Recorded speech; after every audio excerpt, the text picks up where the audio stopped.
I feel so lucky that I get to be in this role at Allraise during this time. And I think that in this moment, our work has mattered more than it has ever mattered. And while we were born at such an important time, it's this moment that helps us keep progress moving forward. We want you to feel like it is normal that there are women and non-binary folks and LGBTQ plus folks, people of color in the room. That feels normal and not exceptional. And realize that we just all want to play the game and be great at the job.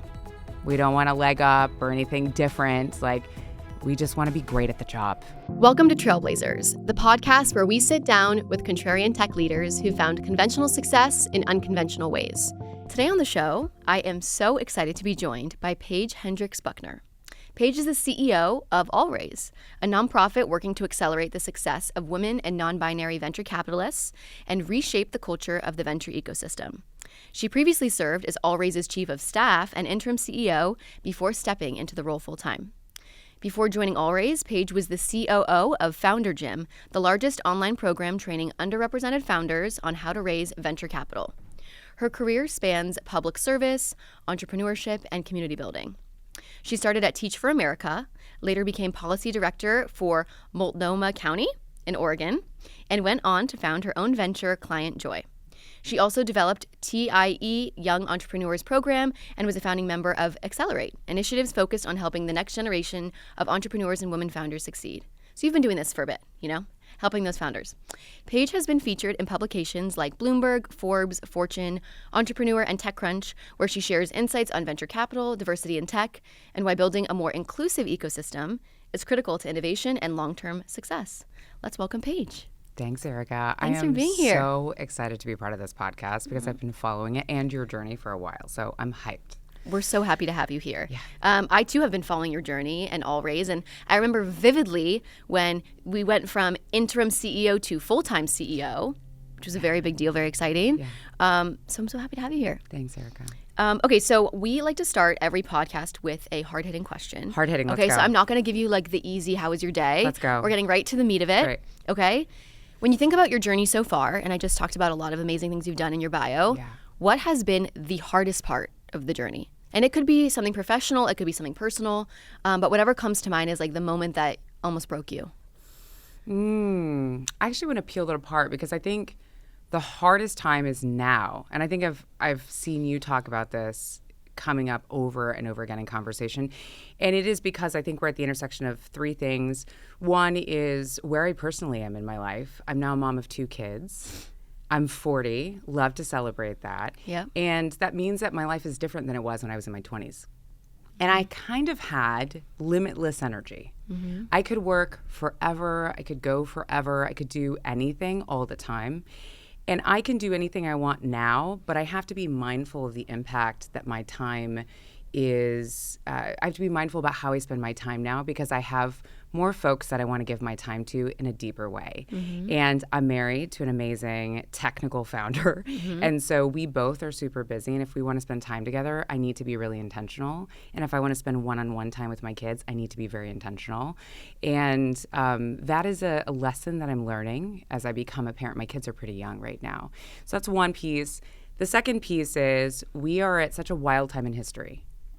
And whether you think about AI, what's happening geopolitically, I'm a big foreign policy nerd and have been since I was 15. Oh, very nice. Come on, who loved a foreign affairs magazine at 15? Me. Wow. Love The Economist, okay? Wow. Yes, I was a speech and debate nerd. And just thinking about where we were back then and just how accessible information is, and it doesn't need to necessarily be quality information, just information is accessible all the time. Mm-hmm. And so critically thinking about that information and then figuring out which parts you need to use, the platforms, the right people to listen to, it's a lot. Mm-hmm. And then the last piece is thinking about where the organization is today. And I feel so lucky that I get to be in this role at Allraise during this time. And I think that in this moment, our work has mattered more than it has ever mattered. And while we were born at such an important time, it's this moment that helps us keep progress moving forward. Yeah. Wow. That's there's a lot of shifts right now, and it's very intimidating, but it's also very exciting. Yeah. How do you stay motivated and optimistic? Because I think, I have been at times a victim of analysis paralysis. And when I have, let's say those 3 buckets or maybe even another 2 buckets, I can kind of get a little bit overwhelmed. Yeah. How do you stay motivated and excited about what's to come?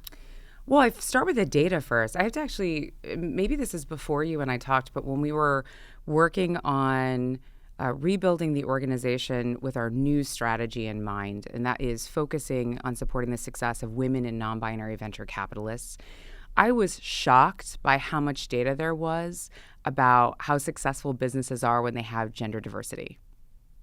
Venture firms, startups, corporations, the data is so clear. And with the backlash that we've seen against so many initiatives that are focused on trying to help more and more women and non-binary people be successful in venture and tech, as we've seen that roll back those initiatives, I've been surprised because the data is so good. And so in this moment, I think it's a huge opportunity for us to refresh that data, but more importantly, tell the stories of people who are the examples of success that we can be pattern matching against. And one thing that I've been really struck by, we were talking about going to a lot of conferences, and I do love a conference. Again, I got my notebook, we're taking notes, I'm learning. What I've been really struck by is that when I hear people mention on a first name basis the examples of success, it's always men. Mm-hmm. Or they say him. That's an interesting thing I've been noticing. They Tell say me about that. Yes. When people are talking about a really successful fund, they say and when he goes out and raises a bunch of money, and they're just giving an example. It's not even a specific. Instead of saying when she went out to raise the money. That's right. Yeah. And so I think that's something that, even just simply changing the wording. Yes. Even when it's vague is really important. Well, and I want to be really clear because I think part of the conversation that's important to have is that the work to help support the success of women and non-binary folks in any industry is not an effort to exclude others. Mm-hmm. It's an effort to grow the pie for everyone. And I'm really excited about that story as well. And so, yes, continue to mention the names of successful men in venture and tech. They're important too. And also use he, him pronouns for folks, but also think about the other examples. And so when I think about examples that we could mention, we have Teresa Gao, and we have Lauren Kolodny, and we have Mary Meeker, and we have Kirsten Green, and we have Mara Hershenson, and there are so many more stories. I want to hear more of their names said, just their first name, and we all knew who they're talking about. Totally. And we don't say great female GP. We just say great GP. Because that's my thing. It's Come on, talk about it. Yes. I don't want to be known on I always get posted on these lists of these are up and coming female GPs. And that's my thing where I'm why do you care? Why do you care what my gender is? Why don't we just be great GPs, great investors? Let's talk about our track records and not even separate it. And so I think I struggle with that of we want to acknowledge that maybe there aren't as many women. That's right. But we also don't necessarily want to be calling that out because we don't want our gender to be the defining piece. Isn't that the tension? That's the tension. It's the same thing with age. It's right.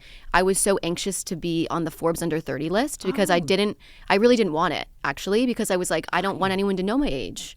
Because I want people to look, that's why I scrub my LinkedIn of graduation dates. I'll tell people if they ask, but sure, it's the same concept where you're on the young list. Yeah. I don't want to be a young this. I just want to be a great this. Yeah. And so I don't know if you have a solve there, but I think a lot of the people like myself who fit maybe some of the diversity things like the young or the women. Yeah. I mean, I'm straight, but a lot of the LGBTQ population I think feels the same way. They don't want to be a great gay investor. They want to be a great investor. Yeah. What's the solve there? Yeah, I mean, I think, when I reflect on what we're building at AllRaise right now, we have talked about 3 key pillars that we think are important to changing this story. Because I think at the end of the day, what we're trying to say is we want you to feel like it is normal that there are women and non-binary folks and LGBTQ plus folks and people of color in the room. That feels normal and not exceptional. And I think that the way to change that, and for us, this community data lore, and I think of it like a wheel, like a cycle. And so for us, community means that people are coming together and they're building strong relationships so they can also be transactional. And in our community, that also includes men, by the way. So yes, you're building great relationships, you're hearing about people's lives, you're going to Broadway shows, and also you're sharing deal flow, and you're sharing information, and you're connecting each other to great talent, and you're introducing each other to LPs. And when we collect data, we can see not only who is in the industry, but what's happening for those folks in the industry. What does their performance look like? And then we're using that information to tell stories, which is the lore piece of it.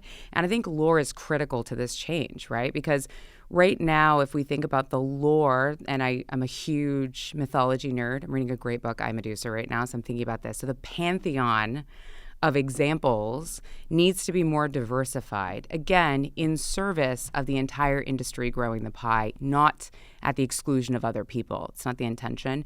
And so when we think about those stories, I think if we can continue to hold up more examples of success, whether that be folks who are VCs, investors, or operators, I think that helps us feel like it's normal that there's a diverse group of people who are leading the charge, who are innovating, who are building the future, and who are successful.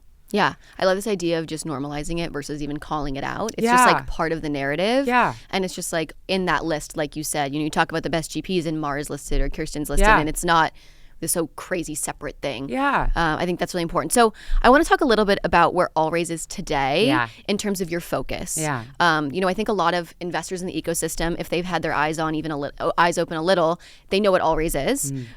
They've also watched Allraise shift over many, many years. So I'd love to hear, like, what is the focus today? Who are you serving? What is the mission? Give me a little bit more about like Allraise state of 2026. Yeah, well, first of all, I'm so excited that we've had the gift of transforming like a startup. I mean, we're a national nonprofit, but we iterate like a startup. So in the very beginning, it was a bunch of incredible volunteers who were collaborating to build and ship initiatives and see what didn't work.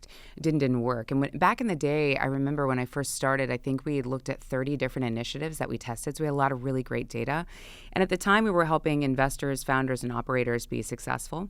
When I stepped into the seat in 2023 as the interim CEO and then eventually the full-time CEO, permanent CEO, whatever you like to call that, I took the time to go and speak with our community. We had a 7-city, 6-week strategy tour.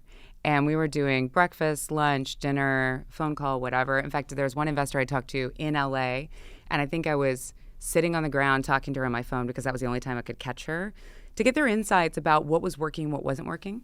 Yeah. And it's so great because you get a chance to really hear how people feel. And you feel so fresh as a new leader, so people are like excited to tell you all their ideas. Yes. And I think in that position, you have to be open and receptive to all feedback, good feedback, tough feedback, whatever. So we took that, and what we realized is that our strongest network was in venture capital. And also the data is clear that if you can add diversity on the VC side of the table, you can add diversity on the founder side of the table when it comes to who's actually getting access to capital. And that takes time, by the way, which is also really frustrating. But what we realized is if we want to maximize our impact, we have to focus on one group. And of course, you know this, right? As a founder, when you focus on one group, there's actually 50,000 avatars, right, or customer personas embedded in that. Yeah. So in some ways, it narrowed the universe, but then it also exploded the universe, which is both exciting and like, oh, there's a lot to do here, right? So in 2024, we focused our programs on really supporting women and non-binary VCs. 2025, we continued to do what was working, and we started to dream bigger. Because last year, we officially hit that goal in concert with so many other people in the ecosystem who made this possible, of doubling the percentage of women and non-binary folks in partner plus roles at US-based VC firms from 9% to 18%. It was a huge win. Yeah, that's so exciting, right? Yeah. What we learned, though, there are two key lessons we realized as we started to dig into the data. The first is that your title does not translate to power and influence. You answered a question I was going to have for you, because that 18% doesn't, as someone who's in it, it doesn't always feel. Okay, so tell me why it doesn't feel to you, because I'll share some other things I've heard. Okay, give me, because I want to talk about numbers. Okay. So if I had to say, as someone who, is a partner level female in the ecosystem, my guess is people with actual influence. Because you have a lot of these like operating partners, and you've got GPs who sort of like have been demoted to like just kind of sitting on boards and not doing that new stuff. To me, the number feels like 10%. It still feels like 9 to 10%. I think 18% is right if we're just going to look at the title. That's right. But I agree with you that like half of the people with that title, again, I'm not going to name any names, of course, but I know that that's not the person to go to if I have a deal, because internally I know that they're not being treated the same way as other folks. So that's my take, which is hard for the data, because you want to show progression, especially in an organization like yourself. Sure. But as someone who lives it, it's hard for me because I think a lot of those titles are not always accurate, like you said, in describing who has the power. I think this is one of the reasons why it's so important to stay close to the people who are living the reality. I've never been a VC, but I know how important it is to hear from people directly, which is why even last year we had 10 strategy dinners where we sat and had private conversations with people about Real Talk Tuesday. What is actually happening in the industry? You see this number, do you believe it or not believe it? And many of the conversations landed where you have landed, which is it doesn't really feel like it. And why doesn't it feel like it? And so what we realized is in the next phase of our work, yes, we want to continue to see people step into those decision-making roles, those titles that externally are perceived as decision-making roles. But the real ball game is helping our community members grow their power and influence. Helping them build their knowledge and their skills and their networks. They can seriously put points on the board. And my vision, and I think the vision of the entire team and our board, is that we want to be able to say that AllRaise has helped our community members get DPI, has helped them change industries by making really exciting bets and helping those founders innovate in ways that help access problems and solutions that previously might have been missed because you didn't have the folks at the table who could see the opportunity. That's what gets us super hyped. And so when we think about power and influence, the question I get all the time is, well, how do you know somebody is powerful and influential? Totally. And how do you measure it? And how do you measure it? It's not quantitative. So here's the wild thing. So we started looking at some of the data around the amount of capital controlled by women and non-binary folks. It's tiny. It's like 1% and some change. If you look at the percentage of deals led by women, it's not 18%. It's like 12.6%. The percentage of board seats that women take once they actually make the investment, it's like 11%. So if you think about the different indicators of power and influence, part of our job over the next 3 years is to figure that out.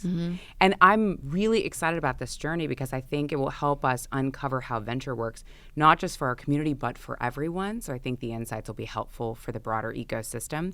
The second thing that's important is that narrative is key.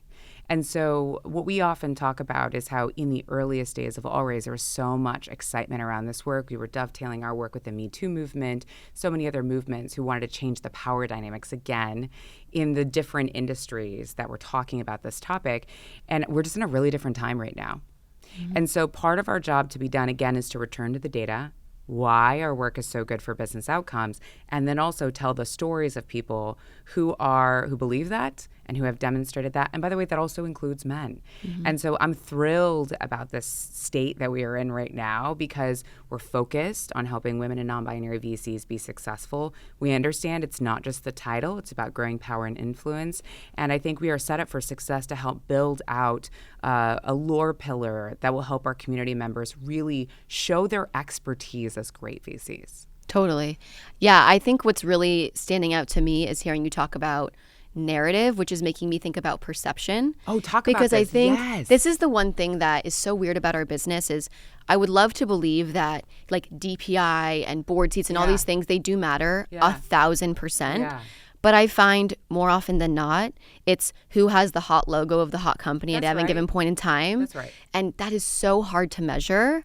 And so you have your work cut out for you. And I commend everything you guys are doing because you can't, it's so hard to say, oh, wow, this like up and coming principal has these 3 hot logos. Yeah. You know, they came in at a high valuation. It's still at a high valuation. So the numbers don't necessarily look impressive, but the perception under the table is that they're in the room and they're in the hot deals. Yeah. And so like, how do you think about the relationship between data and this like super nebulous perception concept, which is so much of our business is hype and who's hot and whispers under the table. You know, I mean, we were just talking even before this about like an off the record dinner I'm throwing next week.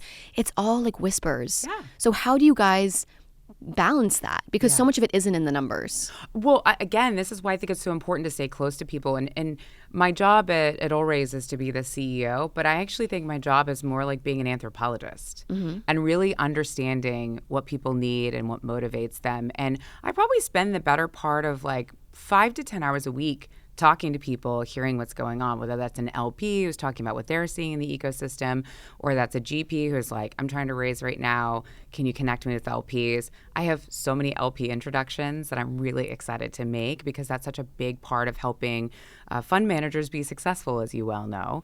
And so when I think about the work to be done in this moment, it is really an opportunity to marry together those quantitative with the qualitative storytelling that together shapes perception.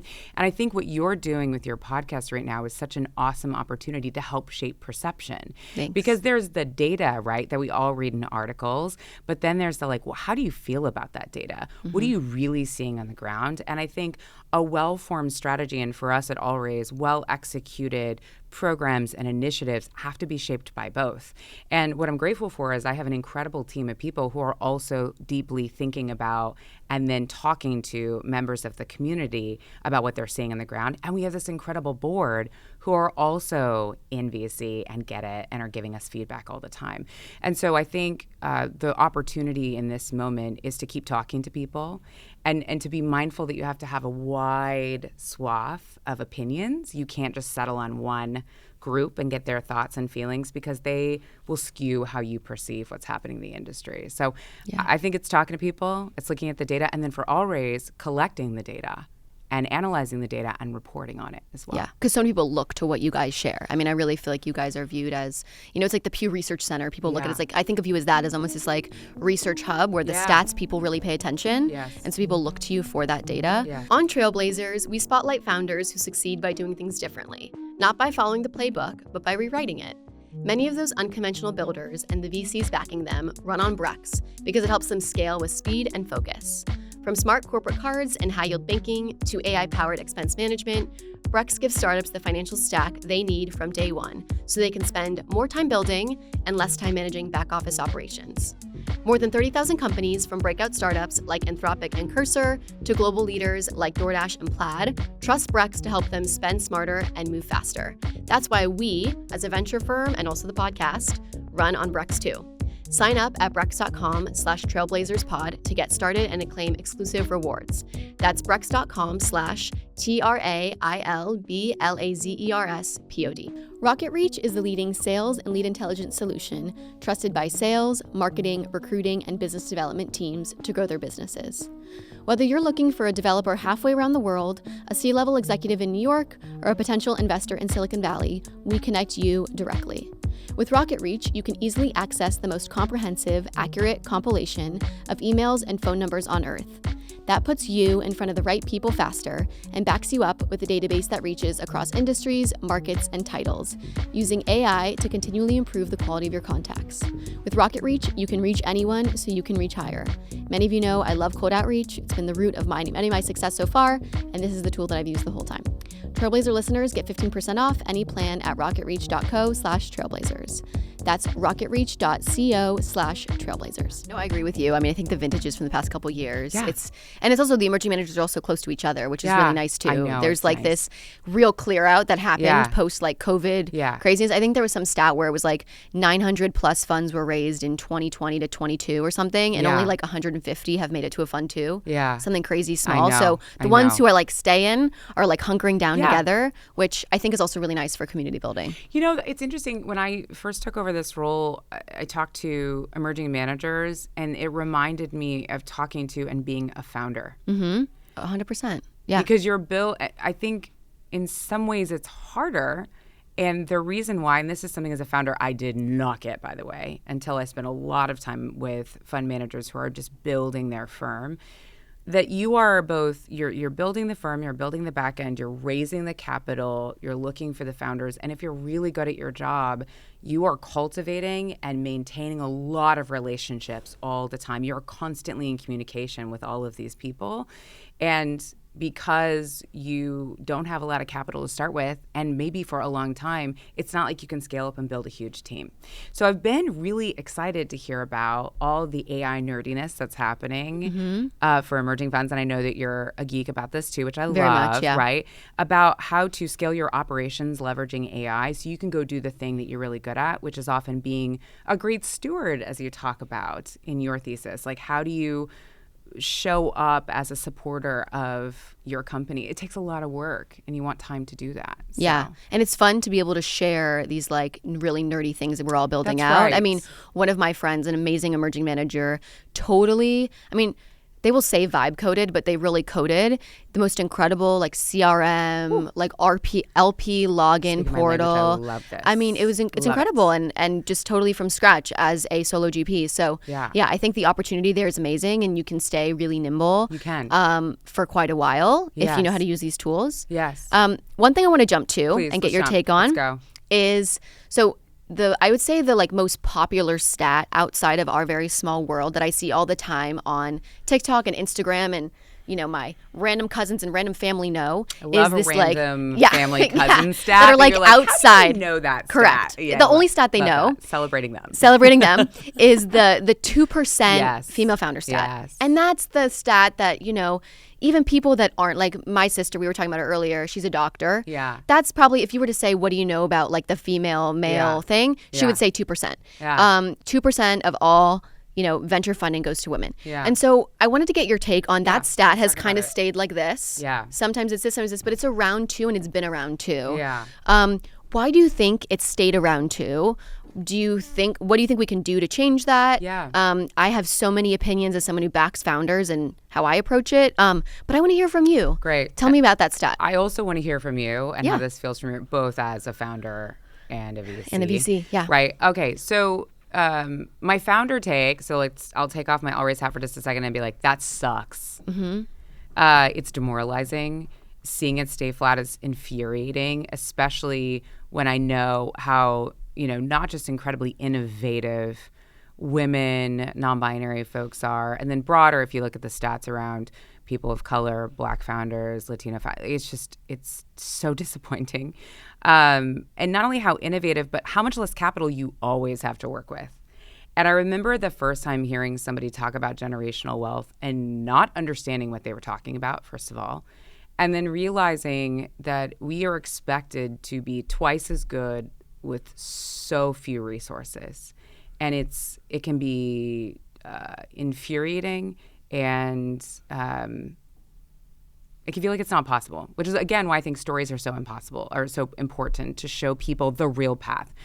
So that's one piece of it. I think when I put my always hat on, also sucks, so I'll still say that. But then the second piece of it is, I think, and this is Paige's hypothesis right now, so this is something we're going to dig into. I think this power and influence piece actually has a lot to do with it. Mm-hmm. I also think, and this is something interesting I heard in several rooms, if you're the only woman in your firm, you are in a unique position to bring in more diversity of your founders and be mindful about how many women you bring in. I've heard this countless times from women VCs where they're in a partner position, they're not in a decision-making role, which is really disappointing as well. And I think there's a stat, too, about investing in female founders. And if a woman has a cap table that's all VCs who are women, you're less likely to raise from men.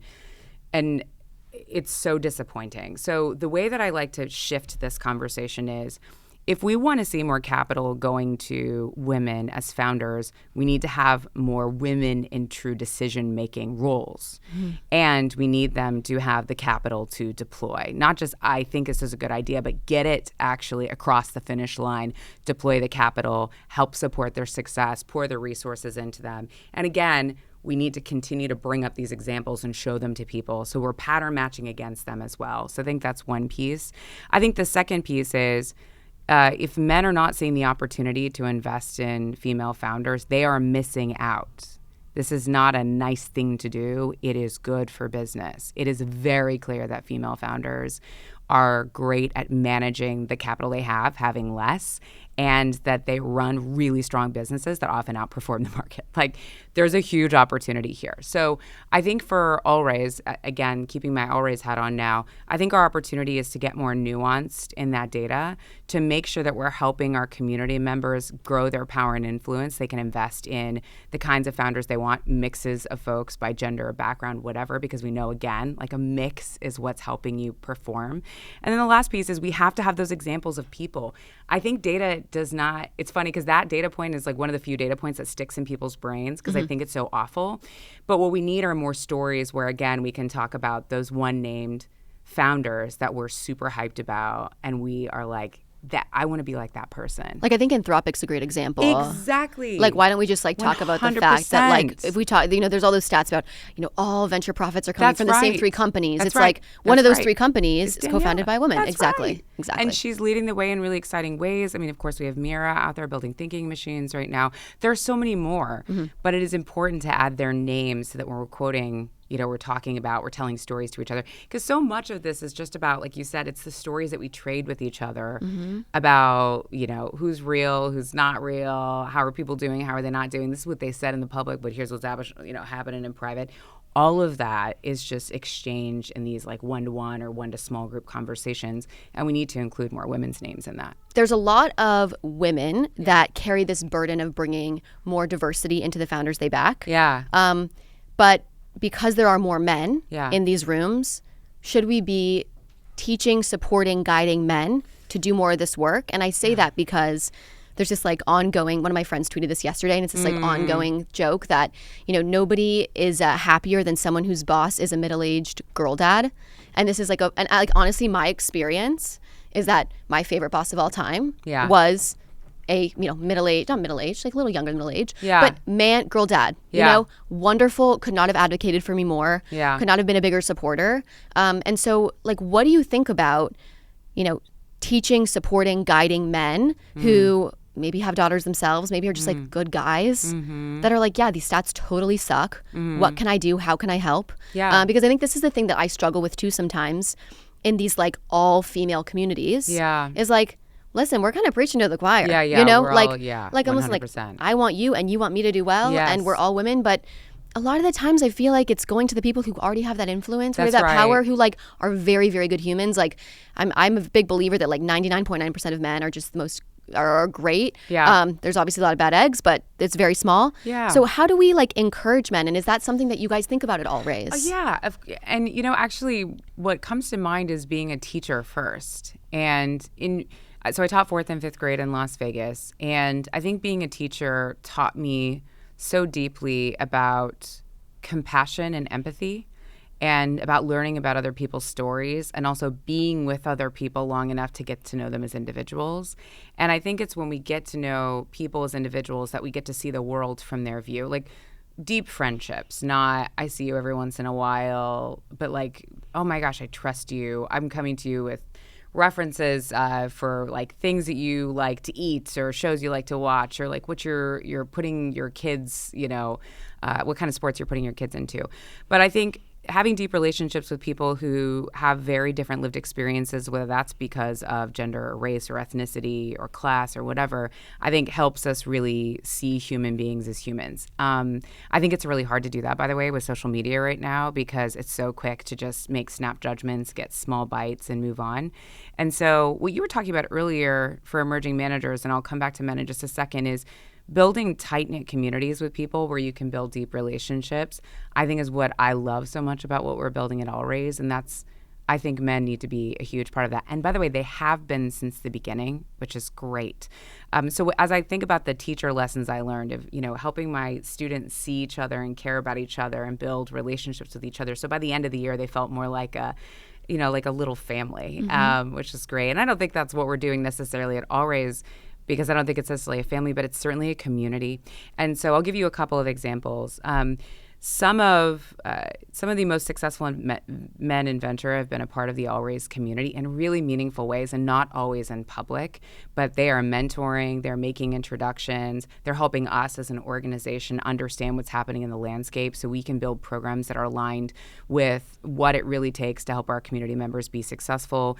They are co-investing with women and non-binary folks in our community. They are showing up as mentors in our programs, and they're attending our event. So we have this big conference every year, our VC Summit, which we hope you can make this year because we got to have you in the room. I loved all the men who showed up and helped lead breakout sessions. And there's one man in particular whom I adore, by the way, and he had never come. And I said, well, how'd it go? What'd you think about it? And he candidly shared with me that he wasn't really sure how to feel when he first got there. So he walks in and it's a room full of women. It's good to give them a little taste of their own medicine. And he said, I like got there early, got super hyped up, and then turned around and like needed to walk out for a minute because I wasn't sure how to engage. I didn't know how to be part of this community. And then he said once he came back, he was like, I figured it out. And like I got in, and he said, honestly, I thought I was going to come to this event and it was going to be like a talk about how hard the industry is for women. And it was just about great business. And I was like, yeah. And we're so happy to have you. And he's going to come back again next year, and we want him to lead a session. He's amazing.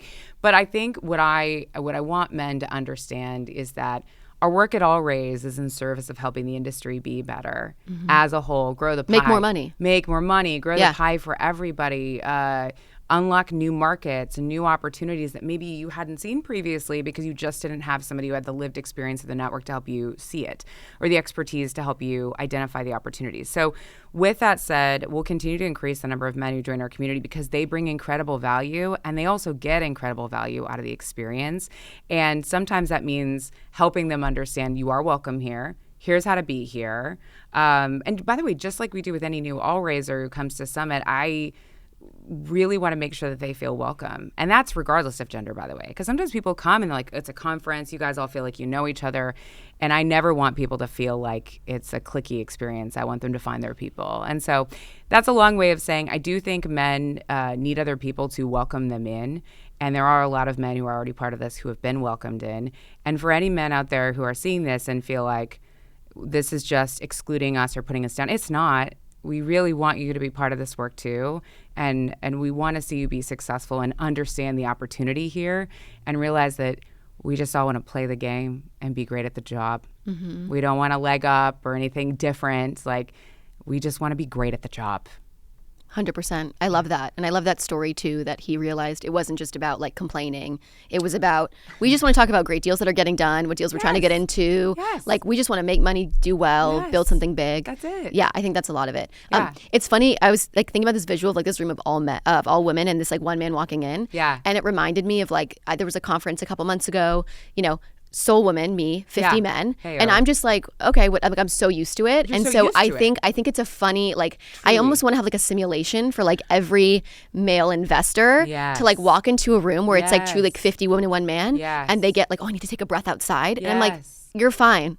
You're fine. Let's go. Come on. Because that's so much of the lived experience. We're used to it. We're so used to it. So it's like, I think that maybe that will make them also realize like, oh, wow, that's also like, that's kind of a lot to like always be in these rooms, and like, I'm waking up to it.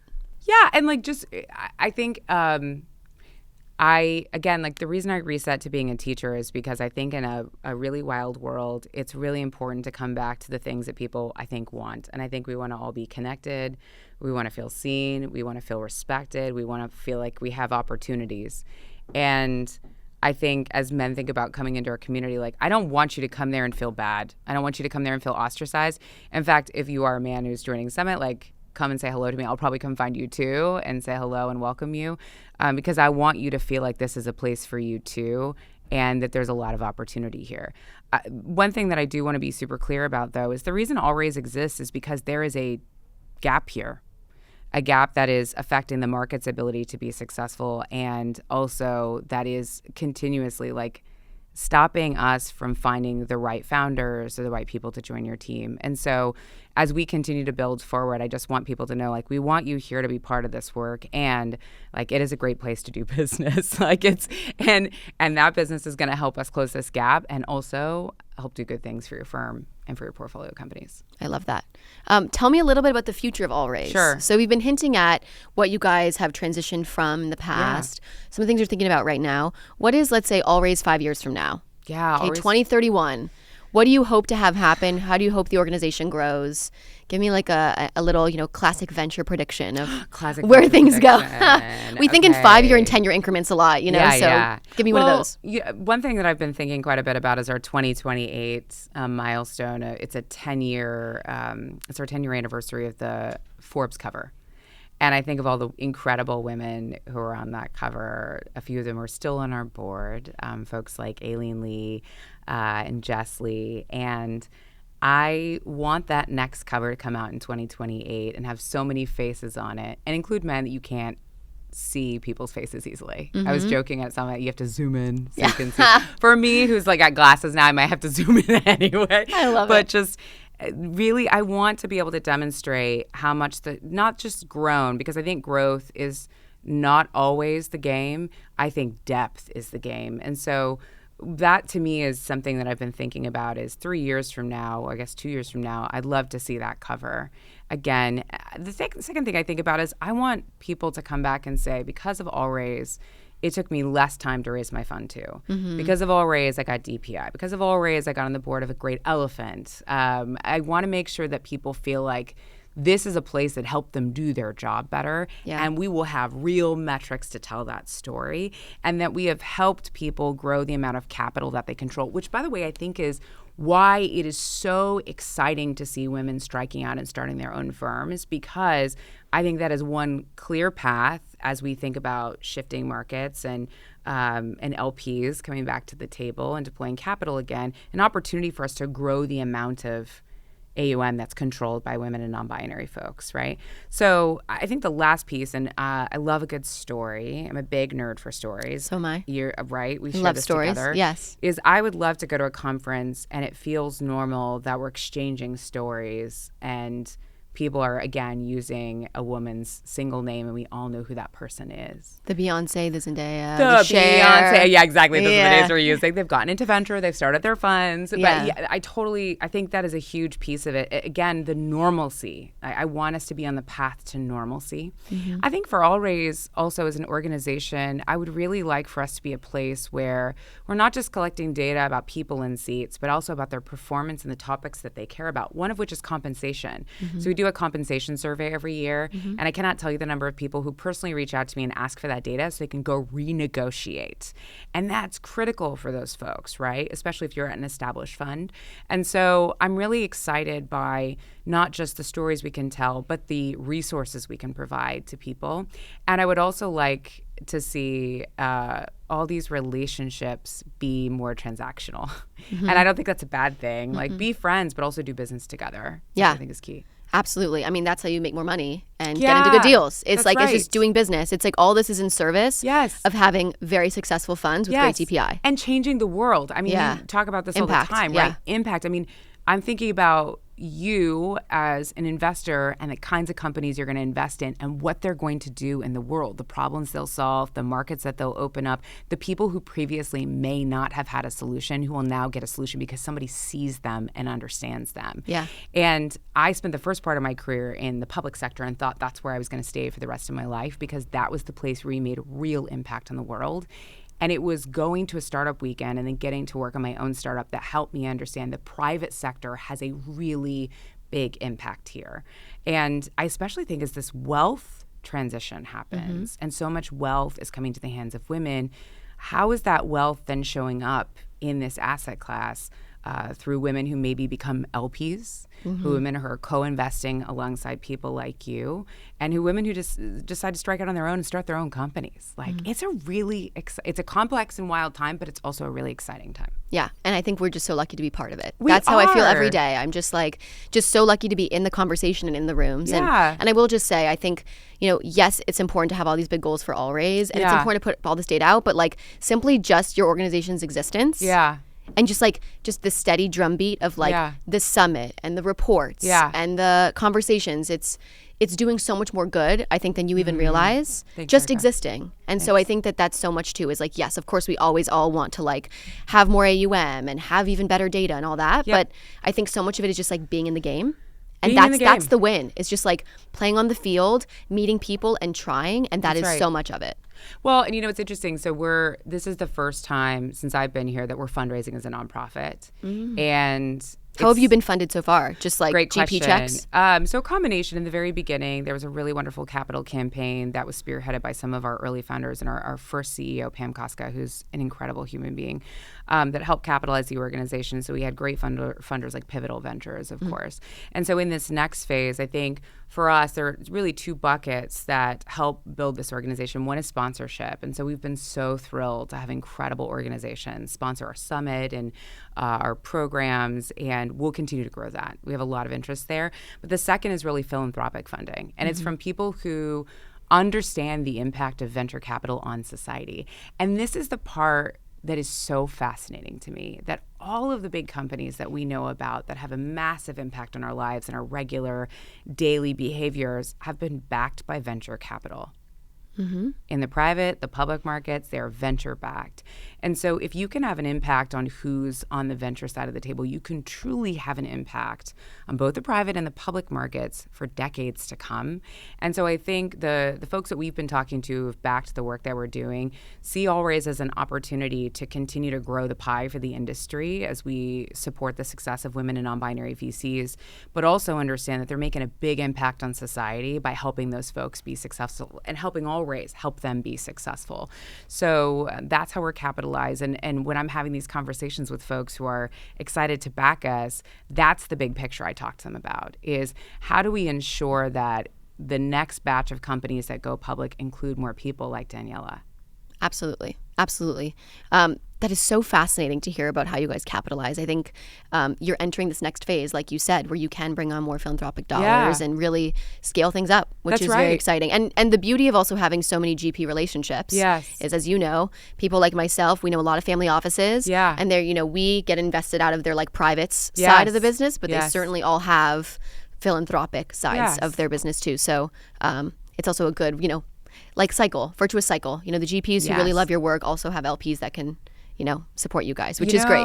I will tell you what's been really cool is to see the number of emerging managers that I meet with to say, hey, how can I introduce you to LPs? And they're like, oh, you're fundraising? Let me help you too. Yeah.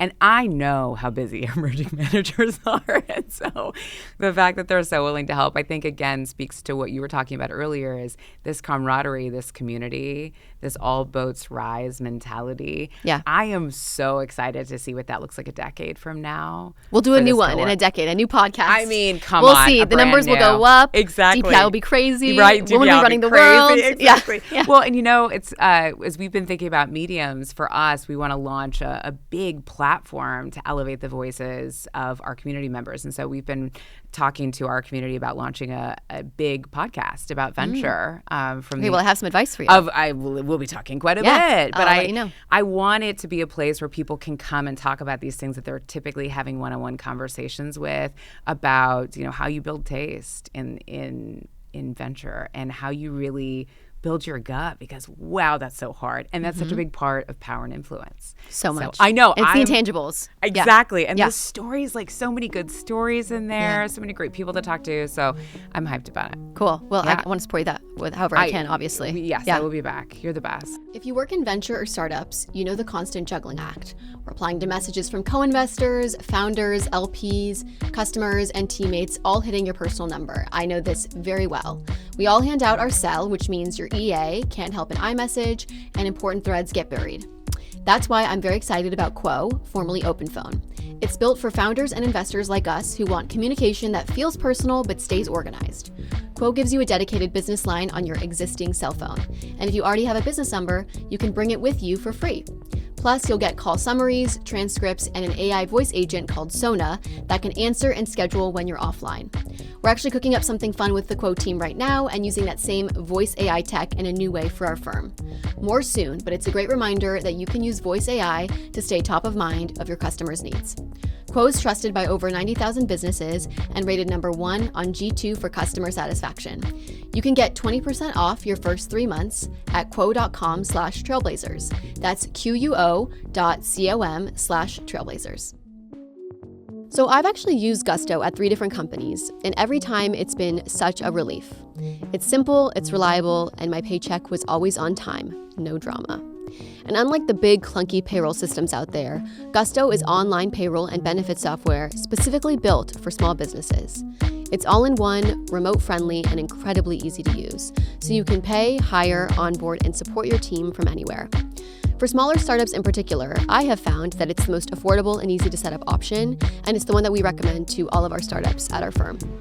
Try Gusto today at gusto.com/trailblazers and get 3 months free when you run your first payroll. That's 3 months of free payroll at gusto.com/trailblazers. One more time, gusto.com/trailblazers. Let's do our lightning round. Let's do it. Ready? Okay, ready? Give me the first answer that comes to mind. Yes. Ready? Yes. Book in hand or podcast in ears? Book in hand. Because you have all these random interests, which is so mythology, political, foreign policy stuff. Science fiction. Science fiction. Like, if I'm training for a half marathon, it's Audible. Okay. If I'm trying to stay off my phone at bedtime, it's a physical book. Do you do two different things at once? Like, can you do an Audible and a physical book at the same time? Yes. Okay, so what's the recent book that you were like, everyone please read? It was mind-blowing. Ooh, what is a recent book? I just finished...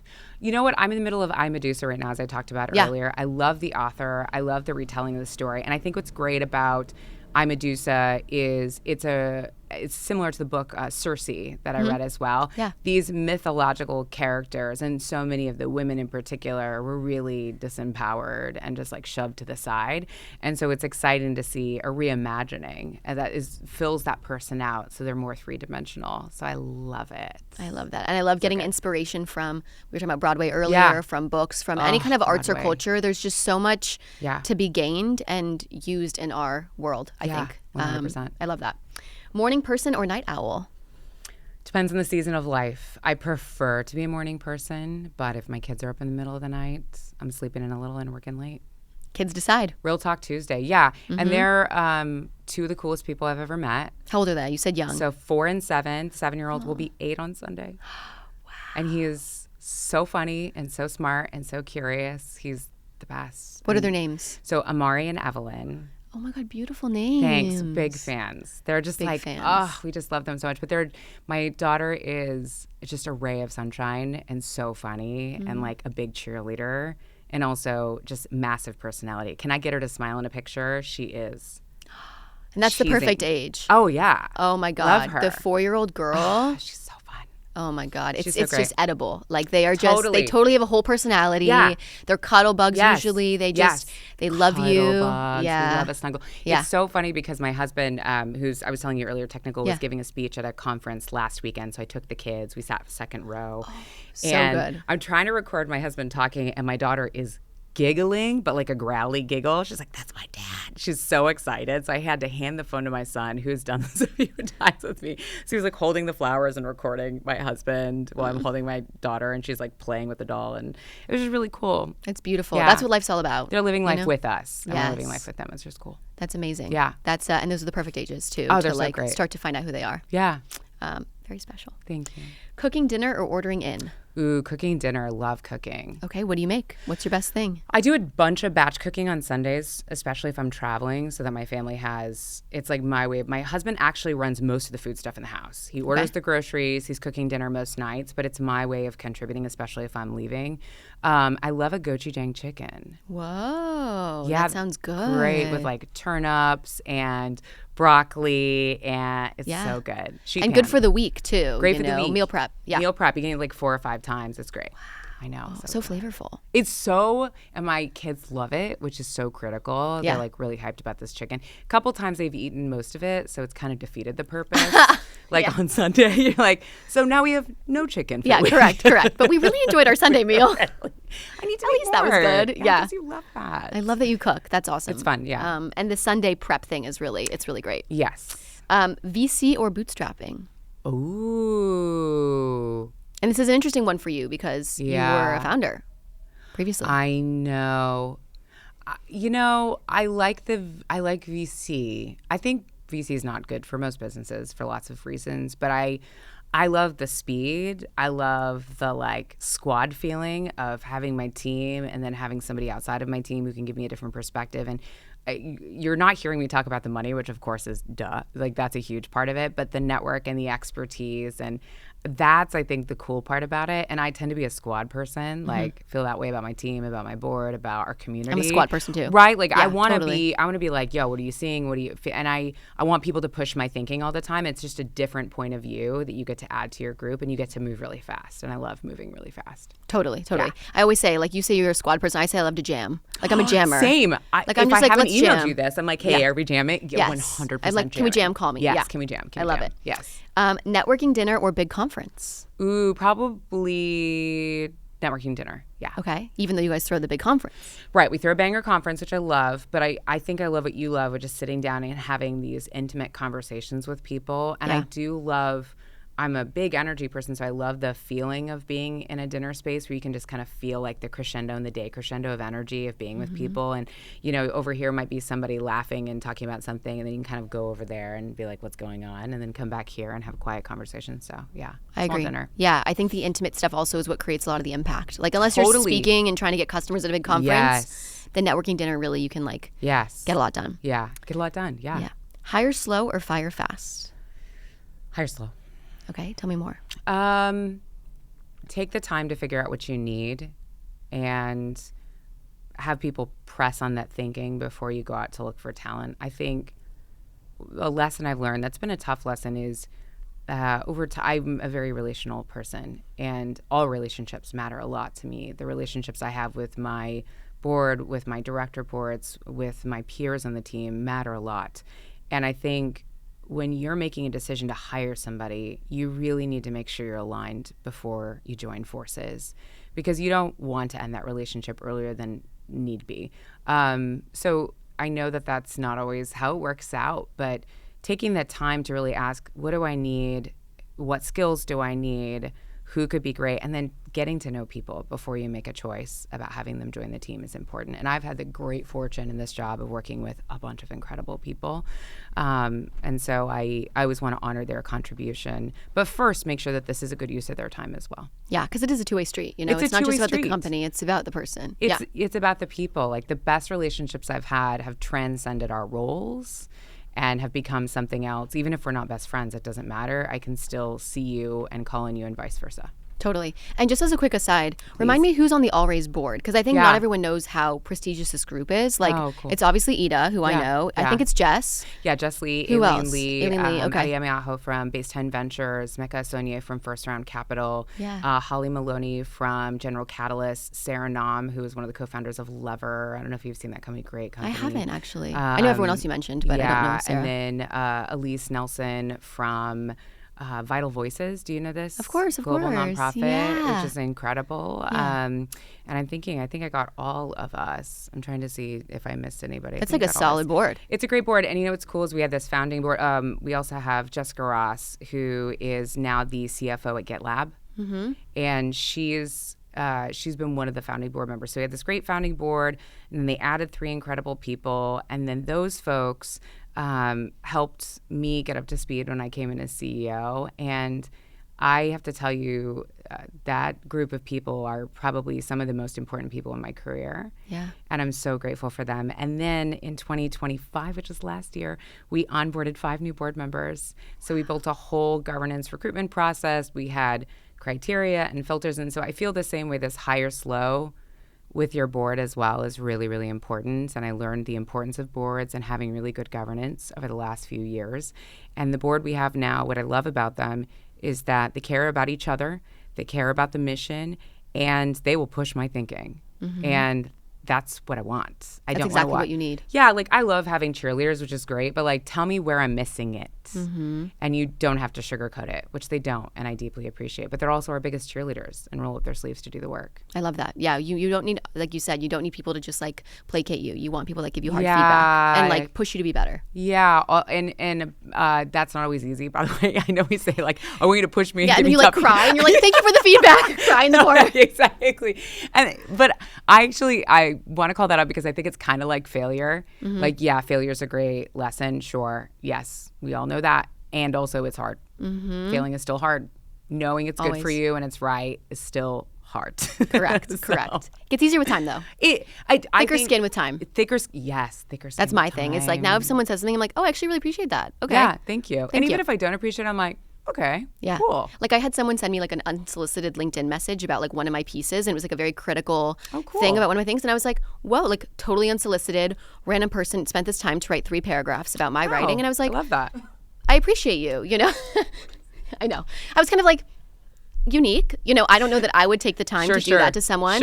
Highly critical of, and I was like, but, you actually, under it all, I hear that.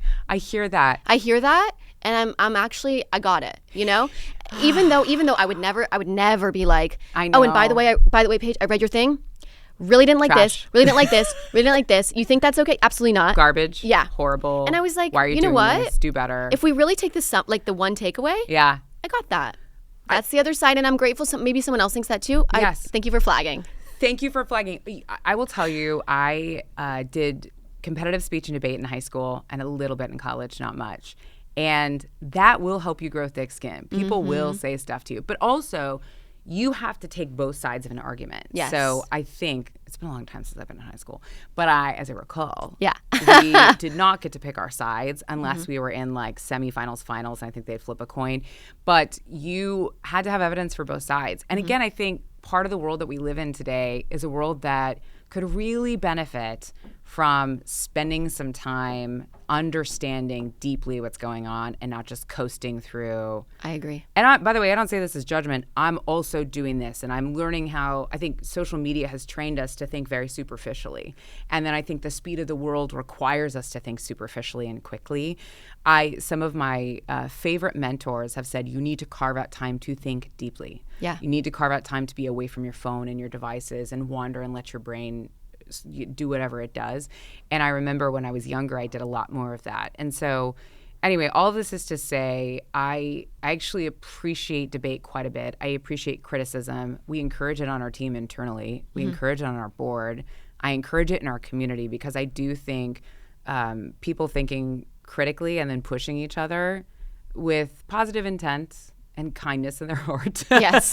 You need a few other pieces. Yes. And respect, right? Yeah, of course. I think those pieces, like, you get to a better thought. So anyway, I also might not have taken that amount of time, but I celebrate this person for they're being authentically feedback. Themselves. Yeah, and we love that for them. We love that for them. Right. Yeah, I appreciate your perspective. That's of course. Amazing. Okay.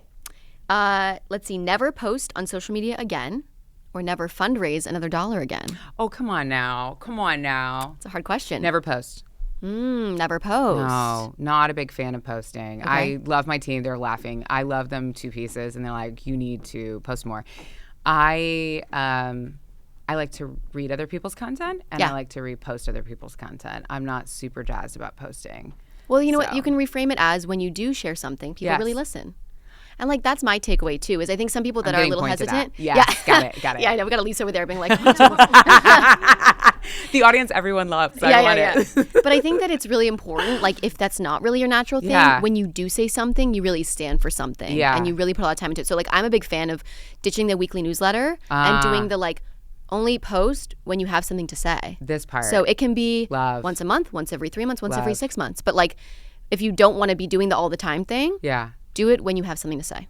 And I will tell you again, the format I'm most used to is public speaking. And so I really do love sitting down and thinking through a speech and the arguments and the data behind it. And that gets me so I'm learning social media. I love it. You're doing great. Thanks. You're doing great. I appreciate it. 10 small wins or one big moonshot?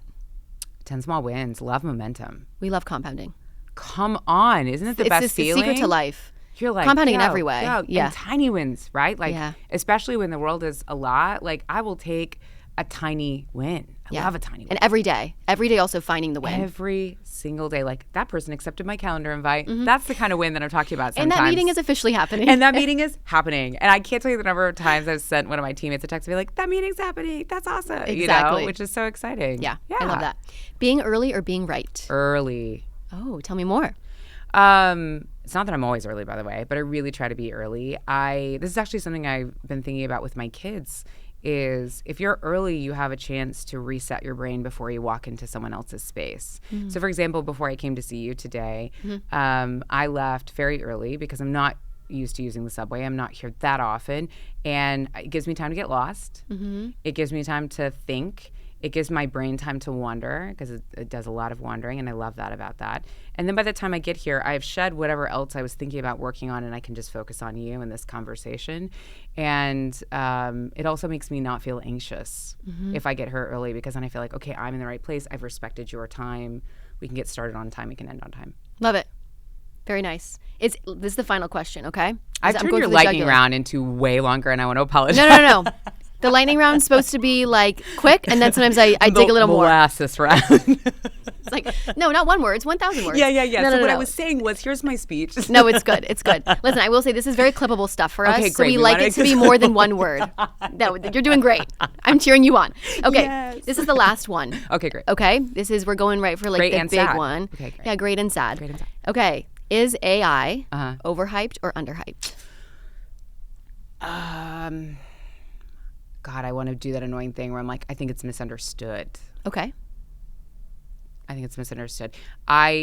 So my husband, who has also done an incredible job of managing our household while I stepped into this role, has also been deep in AI for the last 18 months. So when he's not making sure the kids are making it to and from places if I'm traveling, he's building agents because he's a technical founder who has been a software engineer for the better part of 20 years.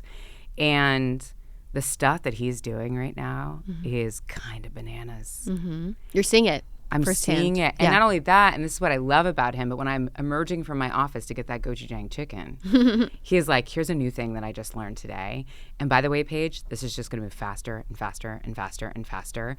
And what he's been doing is sitting down with business owners in our friend circle and helping them see the power of it and what it does for their time and what that then allows them to do as a result, which is often lean into the human part of their work that they're really the best at.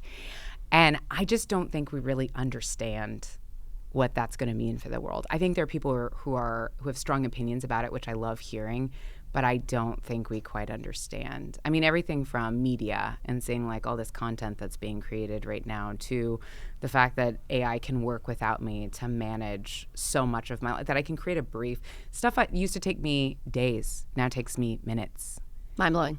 It's mind-blowing. And then what does that mean I get to do with my time instead? I get to come talk to you, for example, right? And so I am really excited about it. I think we also have a deep responsibility to be good stewards of it during this time. So I think it is underhyped, but more, I think it's misunderstood. And by the way, when I talk to a lot of people who have no idea what we do, our industry, anything, maybe it's friends and family, they have like a mixture of misunderstanding but also fear. Yeah, totally. Right? And so it's also helping them see the opportunity, understand it, how it can save them time and money.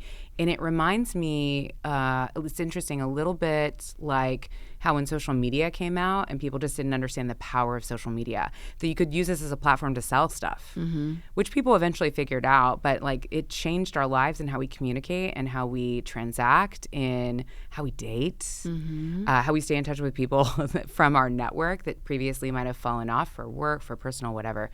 So yeah, misunderstood, maybe underhyped. Love it. No, you can give whatever answer you want. And it comes back to that early conversation where you talked about how we're at this such an interesting time now, and you talked about those three different things in your life that are taking up a lot of your mind space. And this like crazy AI wave is definitely one of them. So it is. Yeah. And again, what I want to keep coming back to in this moment is how does it allow us to be more human? And what I hope in this moment is that allows us more time to connect. Like one of the reasons I love leveraging AI is because it allows me to do things faster so I can stop and go pick my kids up from school. Yeah, that's the part. Right. And like hear about their day and what they were doing and get to know them as human beings and spend one-on-one time with them. It allows me to go on a date night with my husband and still get stuff done on a Saturday because I often work on Saturdays and Sundays. And that, I think I want to be more human.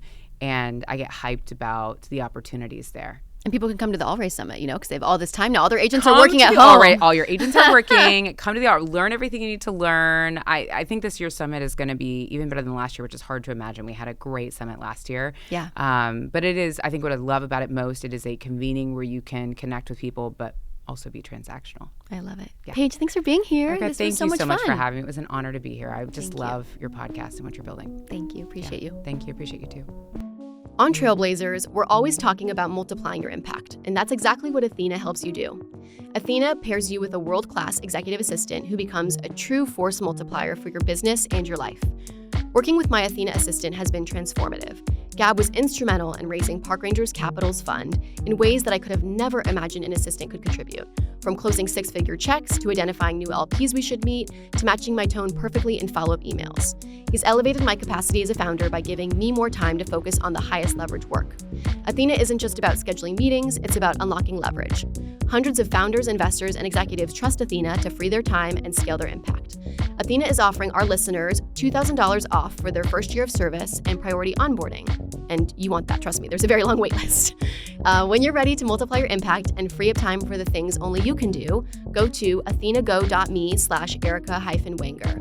That's athenago.me/ERICA-WENGER. Thanks so much for listening to the Trailblazers podcast. If you enjoyed this conversation, be sure to follow the show so you never miss an episode. You can also support our work by sharing it with a friend or leaving a quick review. It helps more contrarian builders find us. For more on Park Rangers Capital and our community of elephant founders, head to parkrangerscap.com or find me online at Erica_Wenger. Until next time, keep trailblazing.